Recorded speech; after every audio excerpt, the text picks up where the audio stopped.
What's up? This is your girl T. As a black woman in her 30s, I'm constantly trying to figure out life. But the one time of the week where it all seems to come together is on Sundays. Yeah, that's right. When I talk with my girls at brunch over a glass of champagne. I created this podcast to bring good vibes and open dialogue about various topics from mental health, relationships, personal development, the workspace, to the bubbly that happened over the weekend. Sundays are a time for celebration, rest, and reflection. So, welcome to Champagne Sunday. Grab a glass, pop a bottle, and get ready to pour it up.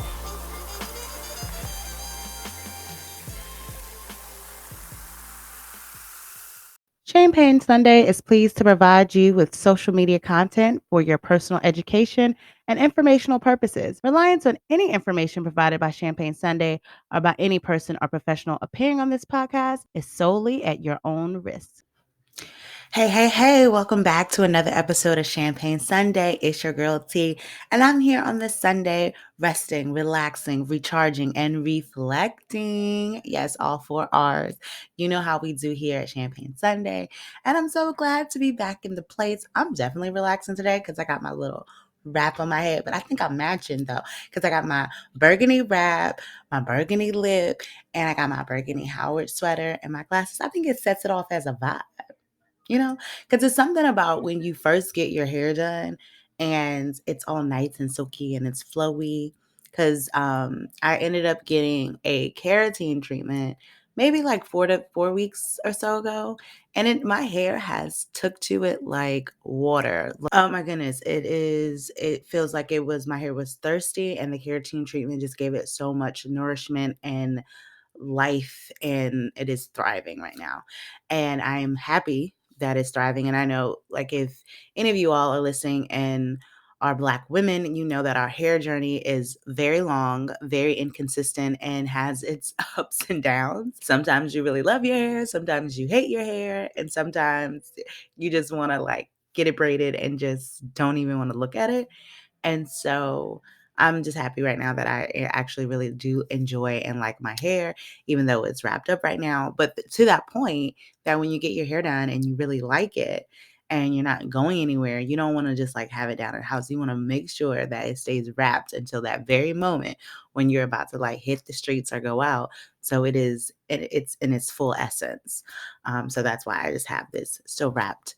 But shout out to my hairstylist, Paris, like 10 plus years strong. When I moved to DC, random tangent, when I moved to DC, I felt like it was so hard to find a hairstylist, like someone to actually do your hair, like who takes in healthy hair. A lot of people did weaves and braids and styles and could do your hair in all kinds of ways, but very few people were actually taking care of your hair and doing it well. I think I did have one girl I used to go to from a friend who used to put relaxers in my hair. And I think they used to do pretty well. I don't feel like my hair ever fell out or anything crazy, but it was just great when my friend introduced me to Paris because she had her own salon. She was a Black woman. She was young. And then she never moved. And I always was afraid that she would move, and she never moved.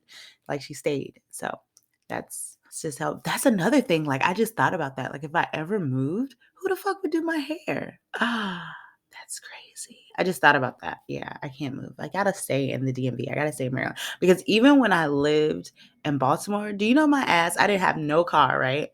I didn't have no car when I was in Baltimore.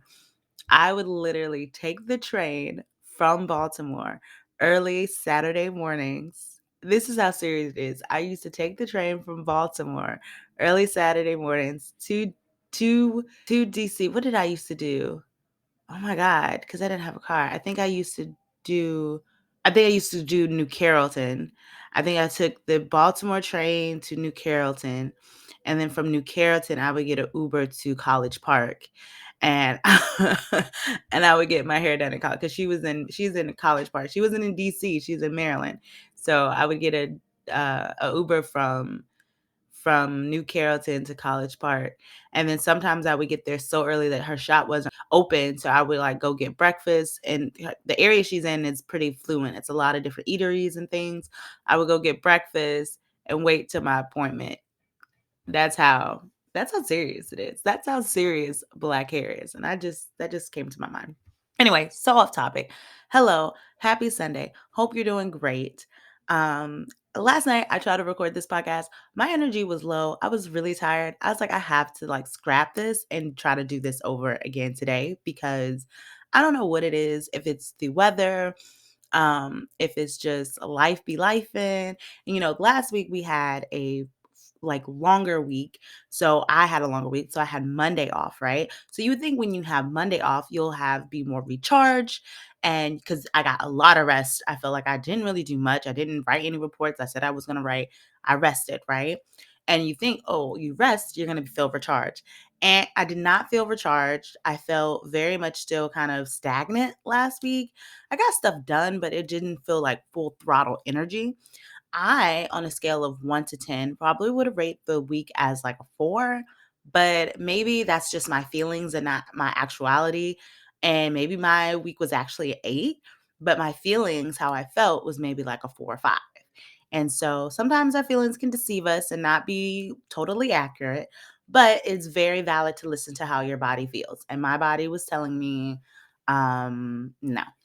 So, but I pushed through. I still worked out. I still did the things. I actually still need one more workout. Maybe I guess I'll do it now that I got my hair done. I like to keep it because I still sweat. But the thing with the keratin treatment is you still sweat. But to me, it's better than a relaxer because there's no frizz. Like it does not frizz. Like sometimes even a relaxer, even if you're like sweating or doing something, it has like a frizz or it frizz up or it gets a little thicker. But this, good money, right? Um, so going off of the keratin treatment and back to how I'm feeling, work with me because I have ADHD, so my topics will go, but I will always come back. They might boomerang a little bit, and yeah, they boomerang. They might go far out there, but they always come back. Okay.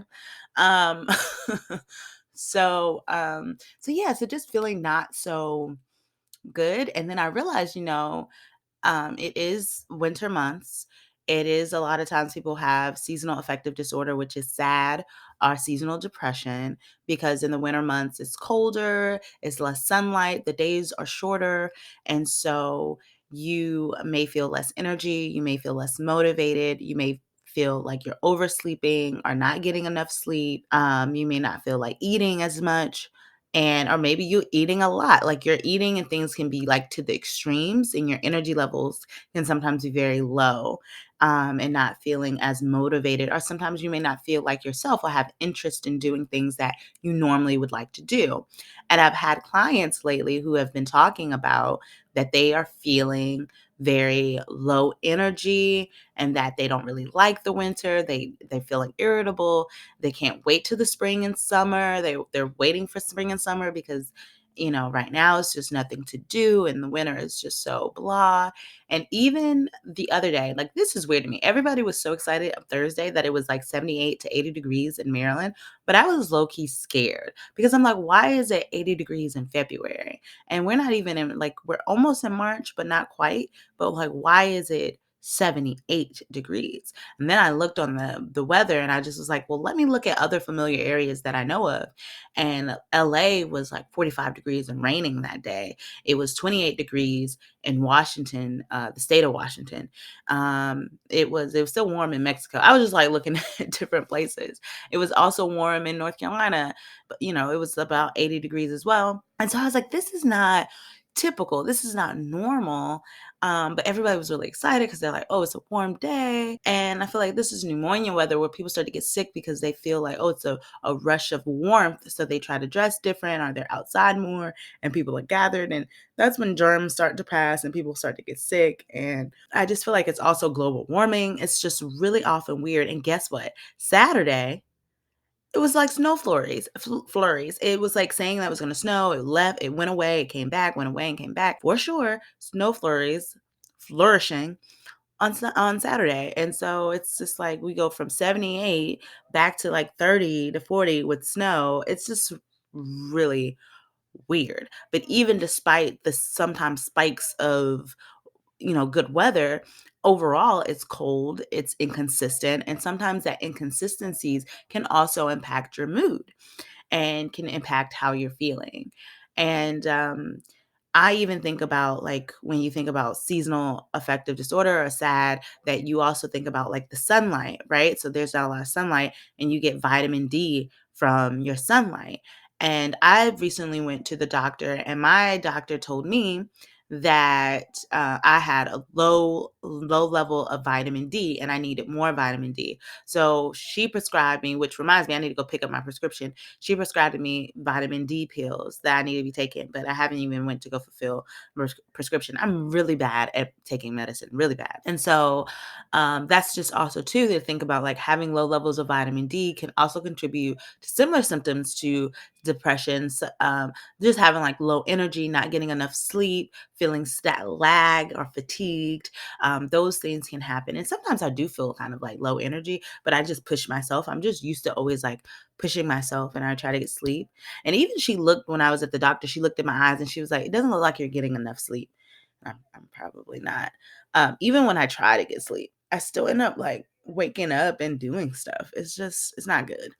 Um, but we're going to segue back into that. But I do want to take a little break and get into our bubbly and get into our libations and our drinks for today.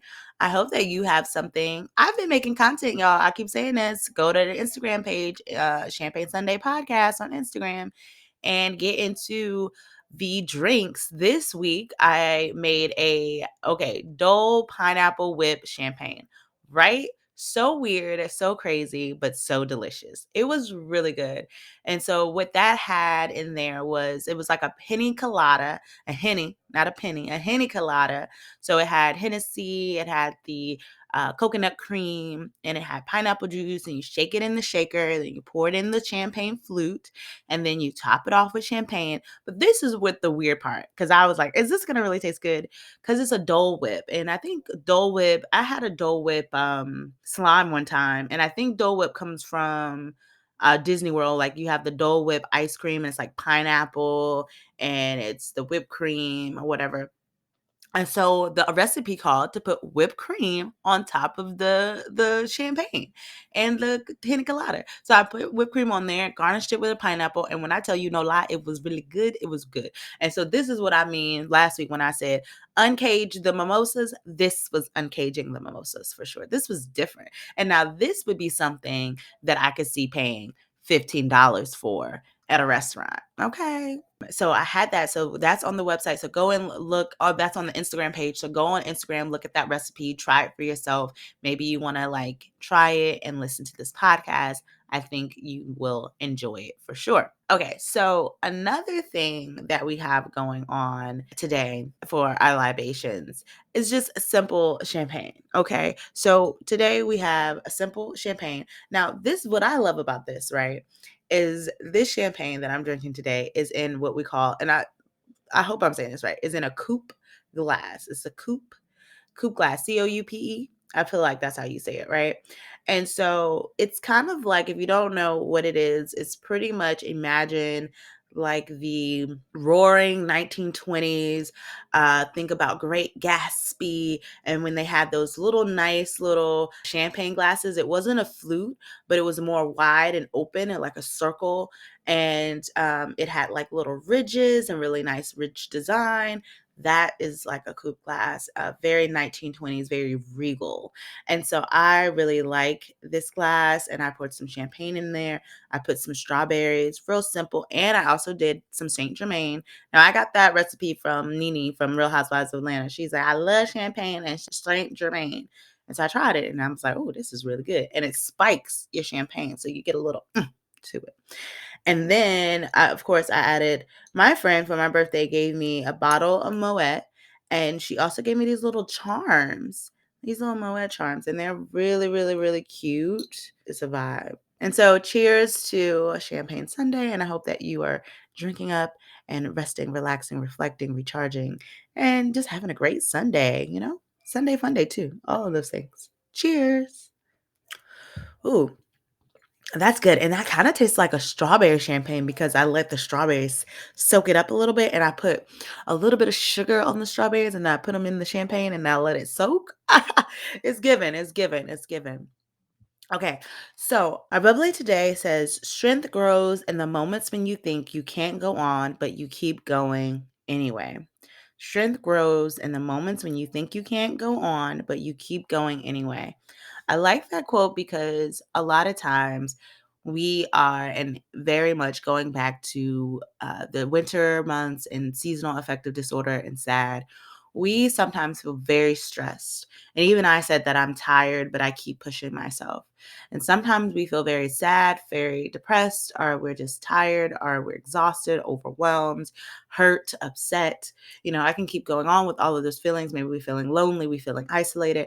And sometimes, even when we're feeling all of those things, we continue to push. I think this is particularly true for people like parents, mothers and fathers, people who have children who have to keep going, right? Because there may not be a lot of time to have me time to be able to really engage and just focus on you. So you have to push yourself more for your children, for your child, to just be there and show up for them, even when you're not feeling like your best. And I think sometimes in those moments that we push ourselves and we do things that we feel like we couldn't do, maybe we felt nervous about, or maybe we felt too tired to do it. And maybe we did it. We might feel like the outcome, we can see that there was strength in that we were like, man, I really got through that, even though I was really tired or really overwhelmed, or I was able to push myself. And I do like that quote. At the same time, I think it's good that we push ourselves in certain areas, right? So when we may be feeling a little anxious or nervous about something, it's great to push yourself and propel yourself forward, because as we know with anxiety, if you're feeling nervous or like maybe this is not the opportunity for me, maybe I can't do this, I'm maybe not made to do this, that those are worries or anxiety. If you couple it with avoidance, that you continue to avoid, so it'll be a temporary relief from that thing that you were thinking maybe you're not capable of, and then you just never get to experience. Whereas if you push yourself and say, well, I'm gonna try it anyways, even though I don't feel as a full amount of confidence or in my capabilities, I'm going to do it anyways. And you do it. And then there's strength in the fact that, oh, I did it.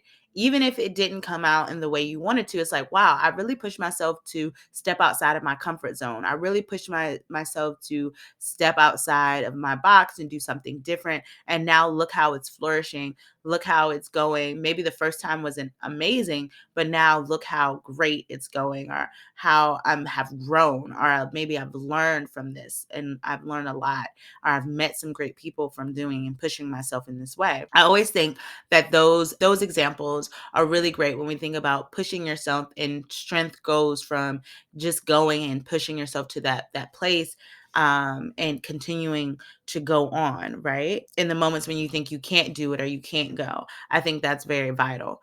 However, there are times where I feel like we should give ourselves breaks and rest, that there has been this idea, especially with Black people, Black women, that we should have to endure pain or have to endure the struggle, that we're capable of that we are somehow more able to sustain pain than others, or other races, or our other white counterparts, that we're able to sustain pain and hardship. And even though we are resilient in so many ways, that our resilience doesn't mean that we are immune to stress, to hurt, to pain, right? So there's a difference between, to me, being resilient and actually being immune to those things. Like, it's not a superpower, but I think a lot of times we have tried to change the narrative into a positive, to say, oh, Black people are so resilient and that is a superpower, which in a sense that it is to change the narrative and say that we are very resilient people. We are. At the same time, as a resilient person, you have to be self aware to know that this is just maybe too much. And so I think about this because I was watching the 1619 Project by Nicole Hannah Jones, and it's on Hulu. And so I had to make sure and look. But yeah, so Nicole Hannah Jones, and it's on Hulu, is 1619 Project, and it's a 6-part series. In 1619, the first slaves came to North America. And so it talks about how basically slavery is rooted in a lot of today's politics, principles, biases, and ideas that we have today. And so it goes from talking about politics, it talks about birth and high mortality rates among African American women, despite education and income, that we still have the highest birth mortality rate when it comes to Black women. They talked about that and pregnancy, and they also talked about capitalism and music, and also land and ownership and entrepreneurship in Black people, and how that was stripped and taken away from us. And I think one thing that stood out was in the one about Black women's babies and children dying at a higher rate than others, was this concept that Black women could endure a lot of pain and hardship. Black women were slaves. They worked up until it was time to give pregnancy. They were bred like cattle, that they were raped consistently and frequently, and sometimes would be paired with people that weren't their partners to be able to breed and make children, because they would say, even though maybe a woman may have been in a relationship with another man or another slave, that they would say, no, you need to breed a partner with this person because you all would make a really good stock or a really good baby, right? And so they looked at it as breeding, like breeding cattle, breeding animal. You didn't really have human rights. And not having that, then, we say, of course, slaves didn't have rights, but you say, oh, fast forward now, we do have a lot of rights. And even though seemingly we do have rights, there's still a lot of systemic bias in hospital systems and how they treat Black women, because they feel as if that we can endure more pain. So a lot of times when Black women go to the doctor and say something doesn't feel right, or something isn't right, or I don't feel normal, or can you give me more information, they're kind of brushed off as if it doesn't matter, because it's still this bias is that you're Black and you're going to have high blood pressure and it's okay, or you're Black and you can deal with it. You're going to have these things, but when it comes to other counterparts, it may be more care and consideration taken into complaints and concerns rather than Black women, because there has always been this idea that we can endure pain at higher levels. And even if you look at experiments, there were scientific studies and experiments that were done on Black women, that they didn't receive anesthesia because they were saying, like, they thought that Black women could handle the pain, that they were considered like, you don't need it because you can endure it. And also too, even though it existed and could have been given, it's split between, I think you're inhumane, or like you don't deserve these things, and also I think you can take it, it's fine. And so even bringing that all together about hardship, resilience, enduring pain, that sometimes those ideas have become internalized into Black people as well. So we also hold biases when it comes to ourselves, that sometimes we can endure stress and pain more so than others, and that we don't really need to, address concerns such as feeling depressed, feeling sad, because we just have to push through. So when I think about that quote, I think it's good in some aspects when we're thinking about anxieties and worries and maybe having self-doubt. But I don't think it's good when we are thinking about keep going through overwhelm, keep pushing through stress. Yes, we want to, not stay in our place, but we also want to validate and acknowledge our feelings. And I think Jennifer Lewis had said, she was on Breakfast Club, and she said, when you're depressed, she's like, get up out of that dark room. And she said, fake it till you make it. If you don't feel like it, and make up some shit. And so I thought it was really funny at the time. And I still do think it's funny because the way she talks, everybody knows Jennifer Lewis is a cannon. She's a firecracker.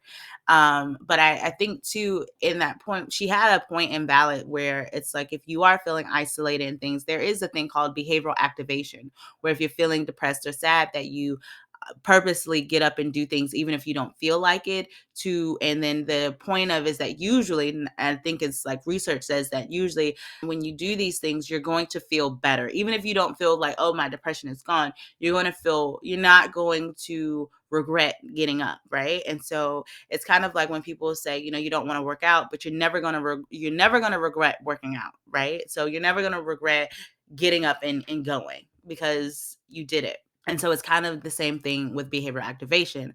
However, I always also feel that it's important to validate your feelings and to be in your feelings if you feel the feels, if you feel upset or tired. So for parents and for those who are raising little ones, that even when you feel like you have to push through a lot of times, making sure that somehow on the back end that you get your time that you need for yourself, that you are still putting yourself first. And as we always say here on Champagne Sunday, that you have to first pour into yourself before you pour into others. So think about, how are you going to pour it up for yourself? How are you going to engage in self-care and do those things? Some people have more privileges than others to engage in self-care. I can even say that I have Fridays off to kind of be a flex schedule to do, I can engage in work or do self-care things and errands. And this Friday, I engaged in some self-care and errands, and I had to stop and reflect and think of what a blessing it is to have to be able to do my self-care and errands on Fridays when most people are at work, because it's less crowded, it's less traffic, it's less rah rah rah going on.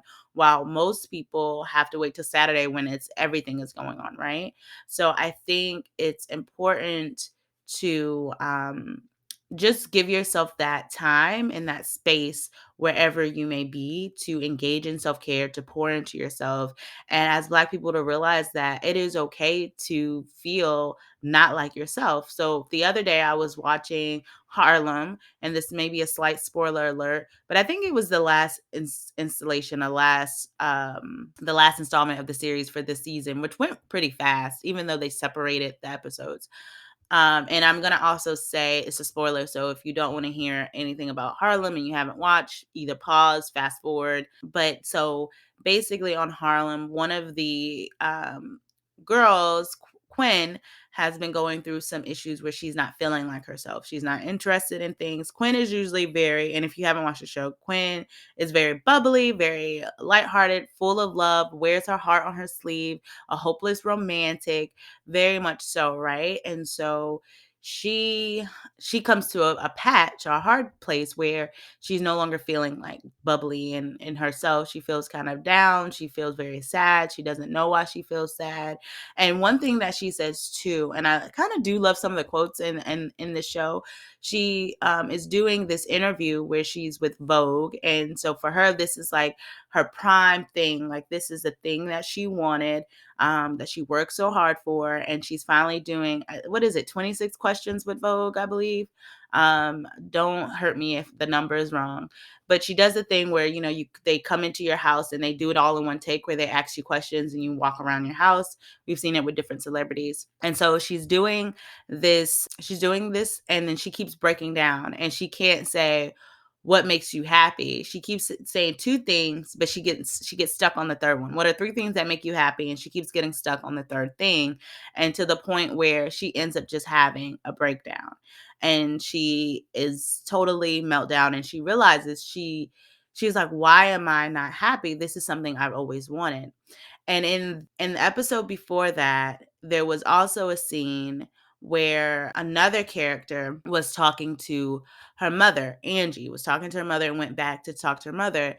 And I think it's important, and I've heard this too. I mean, like, I think this has been kind of coming about because I've heard it in different ways from different people. So I've heard it in this show. I heard it from somewhere I heard it from Amber Riley. I heard it from somewhere else, but it's been this reoccurring theme of that. And this is going to go back to Quinn. Things don't really make you happy, right? Like, you are enough, and that whenever you're trying to prove or validate yourself through achievements, accolades, or things, you're going to come up short and empty.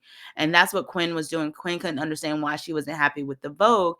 And it was because you're not happy. Like, Quinn was searching for validation and happiness through her relationships, through her work, through her accolades and achievements. And when we try to do that, and especially as people who love to achieve and do things, and I feel like Black people, and particularly depends on your household. If you come from a household, maybe even especially like West Indies or Caribbean, that you always, in some other Black households, you always may have been prompted to be an overachiever or to do things and to achieve. You may have been rewarded for getting good grades. You've been rewarded for, and I remember talking to my therapist about this too, rewarded for getting good grades, rewarded for being in a club or becoming president or valedictorian or being top percent of your class, top 10% of your class, or whatever it may be. Like there's always like achievements, right? You're always getting it. Okay, you got into college, now you got into grad school, now you got into this program, now you got a scholarship, now you got, it's like it's always like these things, right? And I think for Black people, and I'm gonna go back to us particularly, because I think our achievements weigh so much because we were denied for so long to get or have things, right? So it's such a celebration. The same when we achieve. I remember in my NIH program, there was a colleague I was working with, a white counterpart, who was talking about how her brother got accepted into our med school, right? So you know how hard it is to get into med school. Got into med school, through med school, and then decided to become an artist or something of that nature and open up an art shop, art gallery. And I thought about it because I think that white people have so much freedom to do those things, where I think Black people feel like pressured to, even if they feel like they want to open up the art gallery, or even if they feel like they want to stop achieving and just do nothing, that is so much pressure, because usually sometimes we're the only ones in our family doing it, right? Like we're the only ones in our family who went to med school or went to grad school, or we're the only ones in our family who became a doctor, or the only ones in our family who are now entrepreneur and doing these things, or we're the only one. And so when you're the main one in your family doing this, and this is not Quinn's story, but if you are, then people look at you. And I think this was more so Angie. People, you feel like a pressure to succeed because you're like, I got to make it for them. I got to do it for them. I got to do it for the village, for the family. And sometimes just the overwhelming of the accolades, the overwhelming of the pressure to succeed, it sometimes feel like you always have to be searching for the next thing. You start to realize that you measure your validation and who you are based off of the things that you have achieved and done. And so when something falls apart, and like Angie, you don't get the role, or like Quinn, you get the role and you're not happy, right? And I think even Camille experienced that. She got grad school, but then was having a meltdown. They talked about that. When you get that thing that you really wanted, and then you realize, oh, I have it and I still don't feel happy, you realize like your happiness has to be based in something else. Happiness has to be based in just you. And no matter what, you are enough and you are something. So I think that was the thing, is like your worth and who you are isn't based on you having something or accomplishing something. You are the something. You are the something. And when you start to realize that, it puts less pressure on to achieve. You start to think about your passions, what you're passionate about, what you really want to do, and not necessarily what people, would say if you achieve this. Like, I don't know if it's me, but sometimes I catch myself thinking like, oh, if I go off on an opportunity for this, then I could post this on Instagram and everybody's gonna like really like it. Now it sounds crazy, right? But I know I cannot be the only person who's thought about that. I can't wait to achieve XYZ so I can tell people or post about it and people congratulate me. When you think about things that way, you are searching for validation through others and through things.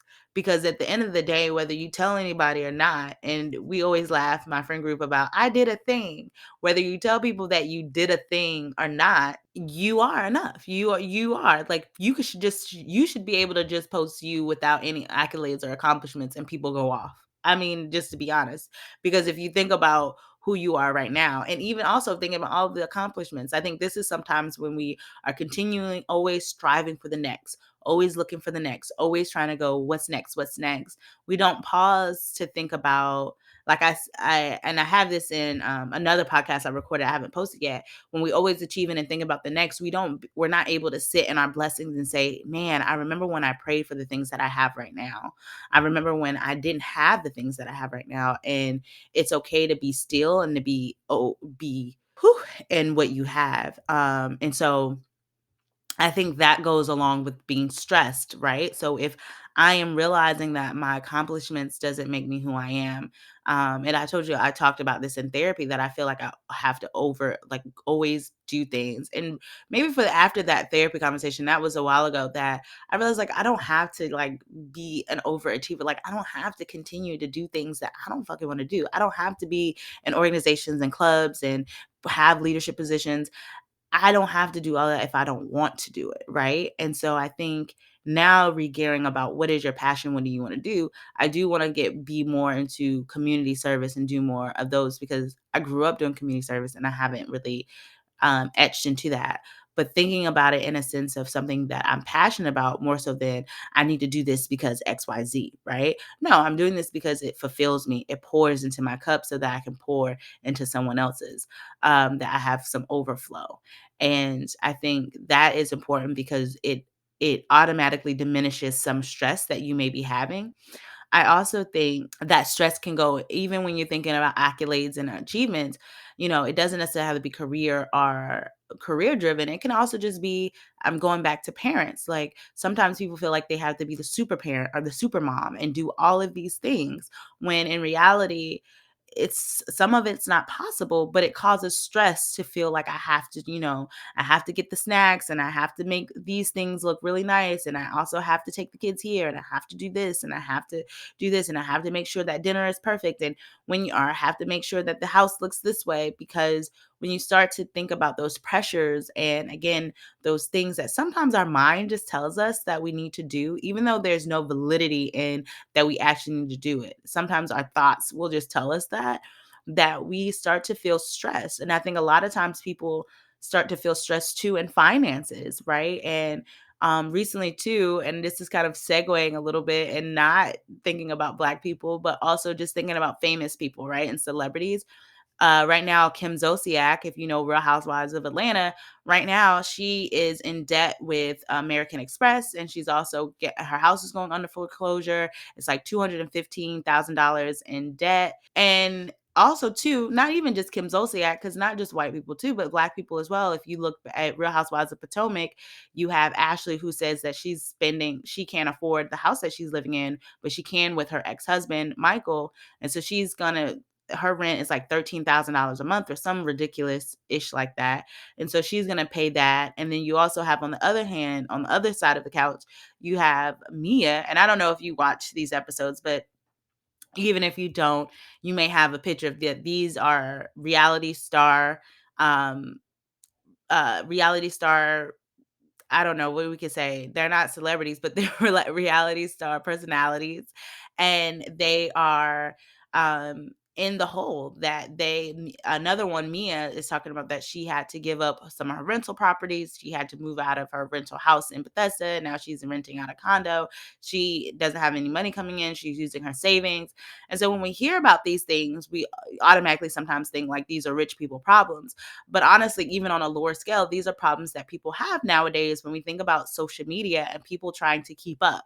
So even though they're maybe on a higher scale than you and me when we think about spending money and what we're spending, it's still the idea of that I have to spend this money to keep up. And so there's people who feel like I have to spend this extra money to do this, to have this lavish party or to do this lavish trip or to do this, event or to have this thing. And people are thinking about it because they want to impress others or they want to put on a facade as if they have these things. And again, this comes from pressure, right? So if you are that person, that Black person in that family who everybody looks to be supportive, to people be like, you got money and you do this, you feel like sometimes you might have to keep up the facade by doing and buying things and posting things when in reality that causes more stress when you realize like you couldn't afford those things in the first place. And I think it's the same with them as well, as like you're putting on or keeping up with trying to keep up with the Joneses, to keep up with them, and at the end of the day you don't have the ability to do so. You would be more better off just being real about your finances, who you are, than trying to keep up with things that you can't. And so I think sometimes those things also cause stress. So when we're in those situations, I think, like I always say, how can we start to reduce our stress? How can we start to do things differently?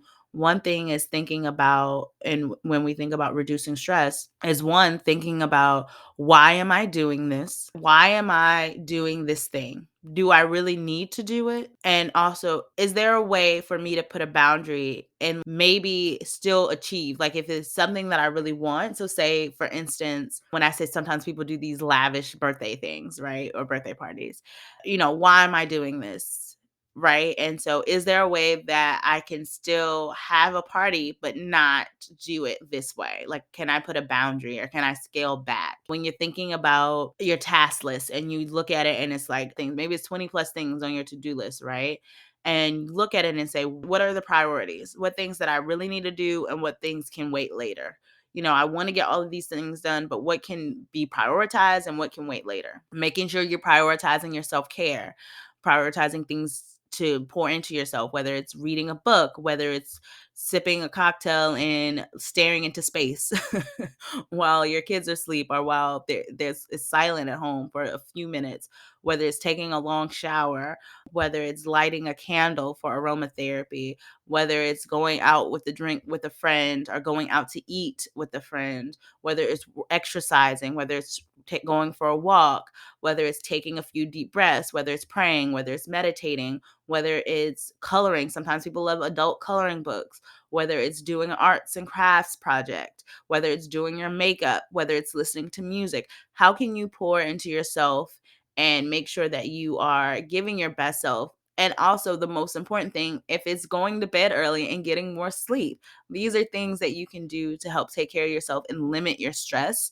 levels. And it's very important that you do limit your stress and that you figure out ways. And I didn't say it earlier, but I always say what? Boundaries, boundaries, boundaries, boundaries. Setting boundaries help with stress as well. Boundaries will be the one thing in your life that will help with a lot of the mental health issues that you are struggling with. When you realize how to set boundaries with people and things, it will be a lifesaver for sure. And so, setting boundaries with yourself and making sure and being able to say no. When you say no, you're not being mean. You can say no in a kind way. You're saying no to protect your peace. Those are just some things to think about when it comes to stress, when comes to think about mental health. And I also didn't get to the point. I talked about Quinn and that situation, but a big part, and I'm going back to Harlem, the show, and Quinn, because I want to emphasize that we really feel that we have to be strong and have to do things by ourselves. And you saw Quinn struggling with that, and she didn't want to admit to people that she was sad and she was putting on a facade and she was telling people lies and saying she was good. And then, even when she finally admitted that she was feeling sad, she didn't want to take medication because she felt like that wasn't for her. But then she found out that depression runs in her family.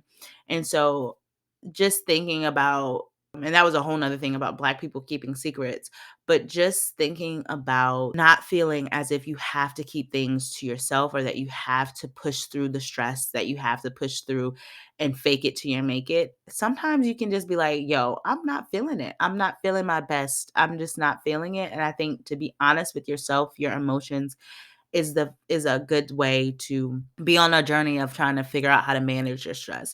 Be honest with yourself and your feelings and how you're feeling, and don't try to fake it for anyone. It's not worth it. You owe it to yourself to be honest. And I think that is very important. And the whole thing about Black people are strong and resilient, we are, but there also is a limit to that, right? It's not a superpower, as people like to say. We hurt too.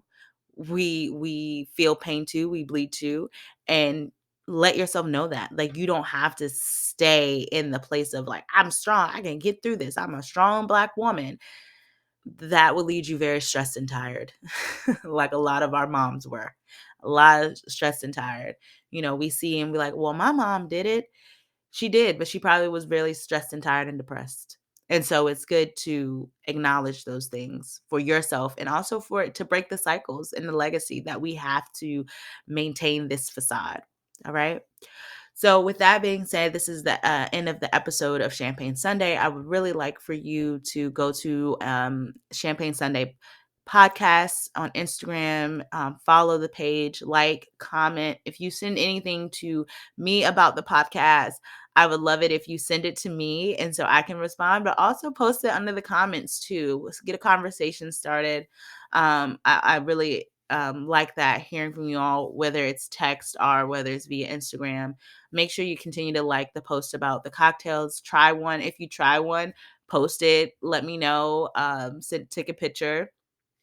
And also, ways that we're going to pour into ourselves this week is acknowledging our feelings. We're going to acknowledge our feelings more, and we're going to check in with ourselves. And so that is how we're going to pour into ourselves, because once we're honest, once we check in, we're going to realize what we can do next, right? We're going to start to check in so we can acknowledge those feelings. We're not ignoring and we're not avoiding, okay? We're acknowledging and being self-aware, all right? So with that being said, this is the end of Champagne Sunday podcast. I thank you for tuning back in for another episode. I hope that you continue to enjoy your Sunday and that you continue to support. I really appreciate and love all of you. Bye.